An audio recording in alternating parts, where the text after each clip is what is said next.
ఓం శ్రీ మాతరే నమః. శ్రీ గురుభ్యో నమః. అమ్మవారి పిలుపు ఛానల్కి స్వాగతం అండి.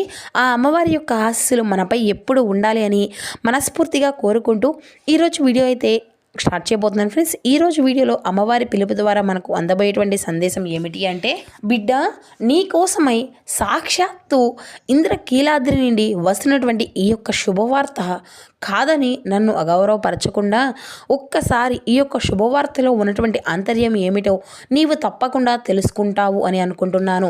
మరి ఆ తల్లి దేన్ని ఉద్దేశించి ఈ యొక్క శుభవార్తను మనకు తెలియపరచాలి అని అనుకుంటున్నారో తప్పకుండా ఇప్పుడు తెలుసుకుందామండి. నీ మనసులో దేని గురించి అయితే ఈ యొక్క శుభవార్త వినాలి అని చెప్పి అడుగుతూ ఉన్నావో దానికి తగినటువంటి విధంగా సాక్షాత్తు ఇది ఇంద్రకీలాద్రి నుండి నీ కోసం నేను పంపిస్తున్నటువంటి శుభవార్తగా భావించి ఒక్కసారి నేను చెప్పేటువంటి ఈ యొక్క సందేశంలో ఉన్నటువంటి ఆంతర్యం ఏమిటో నీవు తప్పకుండా తెలుసుకుని తరువాత నీ యొక్క మనసును చాలా ప్రశాంతంగా ఆనందంగా ఉంటుంది. మరి ఇక ఆలస్యం చేయకుండా అసలు ఆ తల్లి ఏం ఉద్దేశించి మనకి ఈ రోజున ఈ యొక్క సందేశ రూపంలో మంచి మాటలను అందివ్వాలి అని అనుకుంటుందో తెలుసుకుందామండి.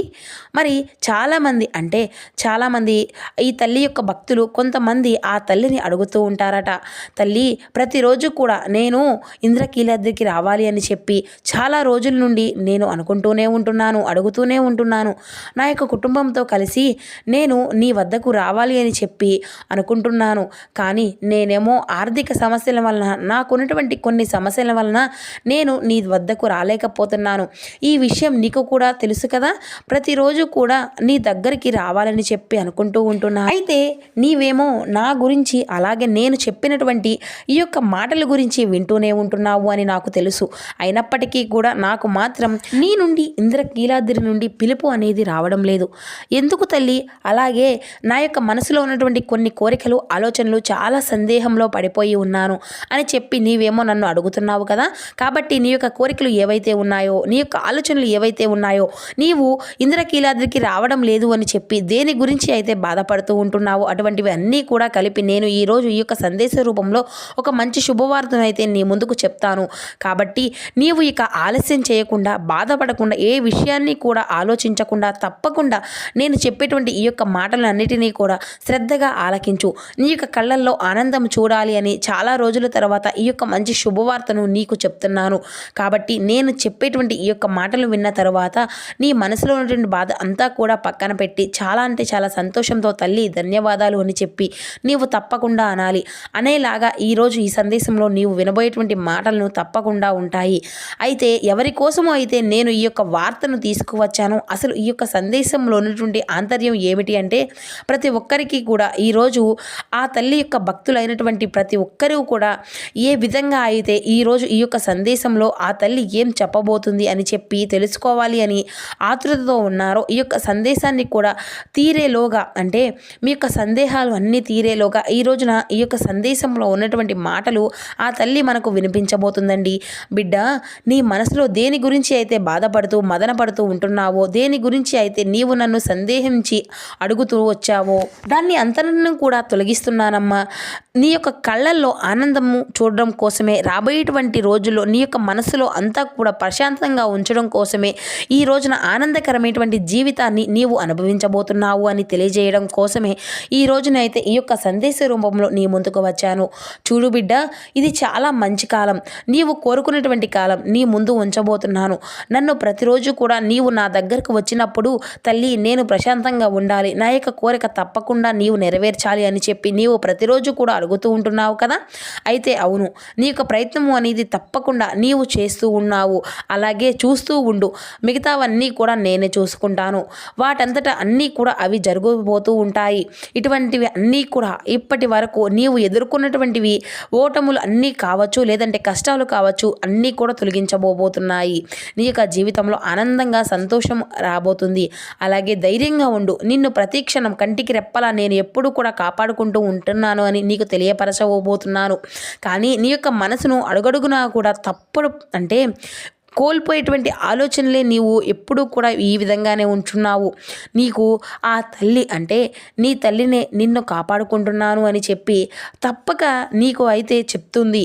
అయితే నీ యొక్క కష్టాలను అన్నింటినీ కూడా దూరం చేసేందుకు నేను రాబోతున్నాను. నీ చుట్టూ ఉన్న వారందరూ కూడా నిన్ను గాయపరుస్తున్నారని నీ యొక్క ఆలోచనలు అన్నీ కూడా దిగులు చెందుతూ ఉన్నావు కదా. నీకు చెడు చేయాలి అని చూసేటువంటి వారి నుండి నిన్ను కూడా తప్పకుండా దూరం చేయబోతున్నాను. నేను కొన్ని సూచనలు నీకు పంపించబోతున్నాను. వాటి ద్వారా నీవు తెలుసుకోవాలి. ఎవరు నీకు చెడు తలపెట్టాలి అని అనుకుంటున్నారో, ఎవరు నిన్ను బాధ పెట్టాలి అని చెప్పి ఎదురు చూస్తూ ఉన్నారో వారందరినీ కూడా నీవు దూరంగా ఉంచు. వారితో విరోధం మాత్రం అసలు వద్దు. నీ పనినేదో నీవే చేసుకుంటూ వెళ్ళిపో, అంతే చాలు. పట్టినట్లుగా ఉండు. వారు ఏదైనా కానీ మాట్లాడితే కేవలం దానికి తగినటువంటి సమాధానం మాత్రమే చెప్పి వెళ్ళిపోతుండు. అంతేకాని నీ యొక్క విషయాలను మాత్రం వారితో అసలు పంచుకోవద్దు. అలాగే నీకు సంబంధించినటువంటి ఆర్థికపరమైనటువంటి విషయాల గురించి కూడా చెప్పుకోవద్దు. అన్నీ నేను చూసుకుంటానులే, నీవు మాత్రం జాగ్రత్తగా ఉండు. వారి గురించి అసలు ఆలోచించవద్దు. అలాగే నీ యొక్క విషయాల గురించి వారితో ఏమాత్రము చెప్పినా కూడా మునుముందు రోజుల్లో తెలిసి అంటే వారు కొంతమంది వ్యక్తులు ఎలా ఉంటున్నారంటే నీకు కీడు తలపెట్టే విధంగా వారి యొక్క ప్రవర్తన అనేది ఉన్నప్పటికీ కూడా వారు మరలా నీ యొక్క దగ్గరికి వచ్చినప్పుడు చాలా చక్కగా మాట్లాడుతూ ఉంటారు. అది కేవలం నీ యొక్క వేలుతో నీ యొక్క కంటిని నీవే పొడుచుకున్నటువంటి వారి అవుతావు. కాబట్టి ఇటువంటి విషయాలు కొంచెం తప్పకుండా నీవైతే అప్రమత్తంగా ఉండే తీరాలి.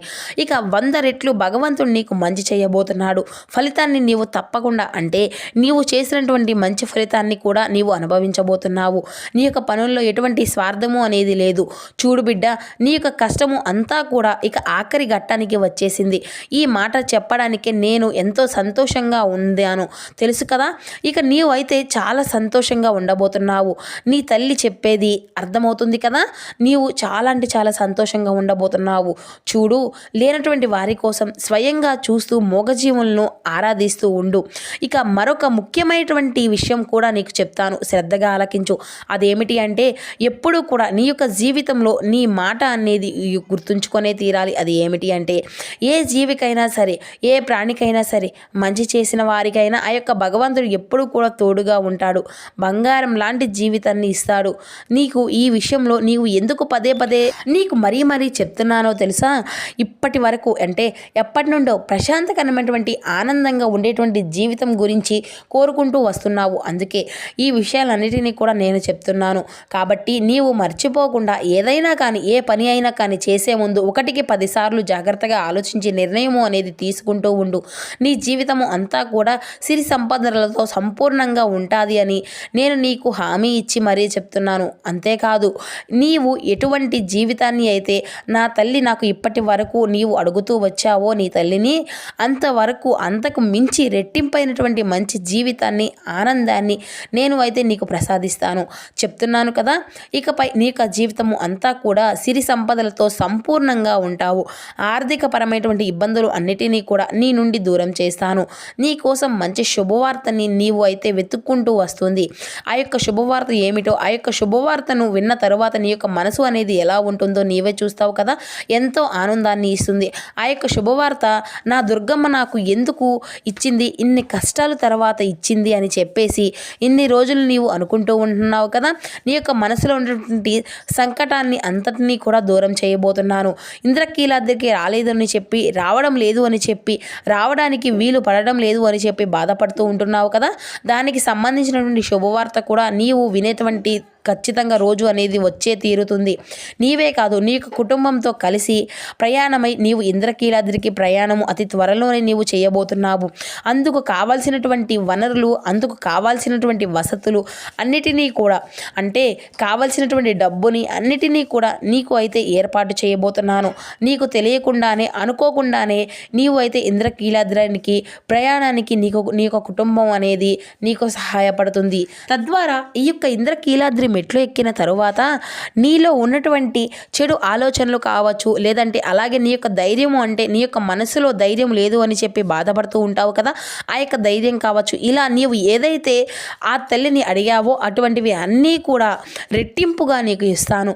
చూడు తల్లి, ఎందుకు నా తల్లి నాకు ఏ విధంగా లేదు అని చెప్పి నీవు ఎప్పుడు కూడా అడిగావు కదా, ఈ విధంగా ఆ యొక్క కోరికను కూడా నీవు అయితే తప్పకుండా అంటే నీకు ఆ యొక్క కోరికను తీరేటువంటి యోగం కూడా కలిగిస్తున్నాను.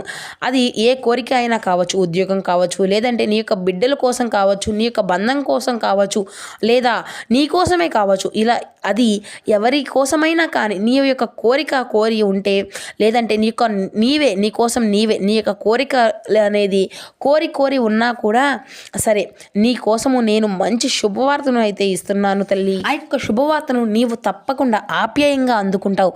తర్వాతనే నా తల్లి ధన్యవాదాలు అని చెప్పి చాలా ప్రేమగా నాతో చెప్తావు.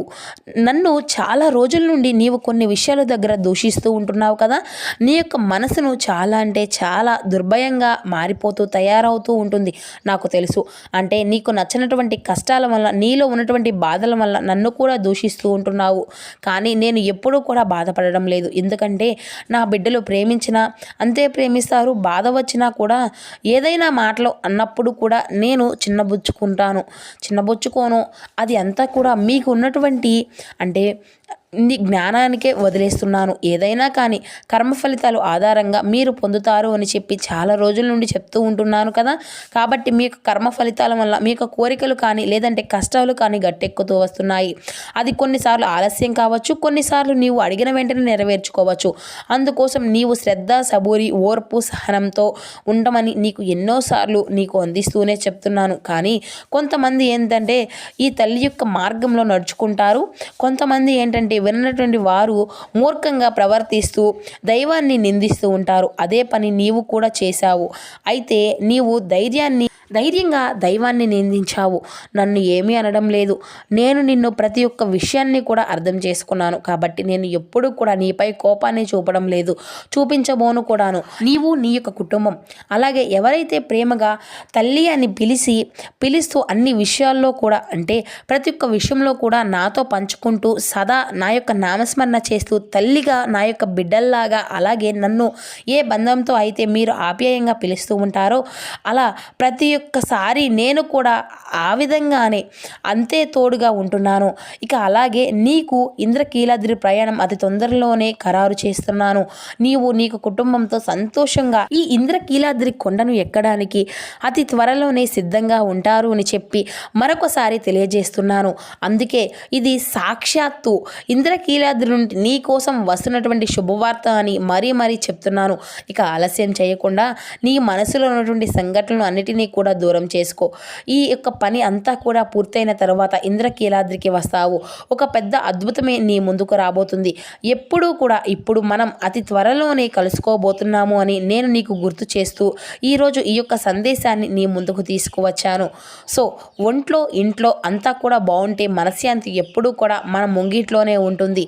సంపదలు బాటలో, బాధ్యతలు బరువులో సమయం మొత్తము కూడా గడిపేసిన తర్వాత కాస్త శ్రద్ధ మరి కాస్త సమయము మన కోసం మనం అనుకున్నటువంటి వారి కోసం కేటాయిస్తే మన యొక్క ఆరోగ్యము అంతా కూడా బాగుంటుంది. అలాగే మన యొక్క అనుబంధాలు బాగుంటాయి. జీవితము అంతా కూడా ఆనందంగా, హాయిగా, సంతోషంగా సాగిపోతుంది. తల్లి చెప్పినటువంటి ఈ యొక్క సందేశం మీ అందరికీ కూడా నచ్చింది అని అనుకుంటున్నానండి. నచ్చితే మరికొందరికి షేర్ చేయండి. అలాగే మరో చక్కని అమ్మవారి యొక్క సందేశంలో మళ్ళీ కలుసుకుందాం. అంతవరకు నమస్కారం. ఓం శ్రీ మాత్రే నమః. శ్రీ గురుభ్యో నమః. సర్వే జనా సుఖినో భవంతు.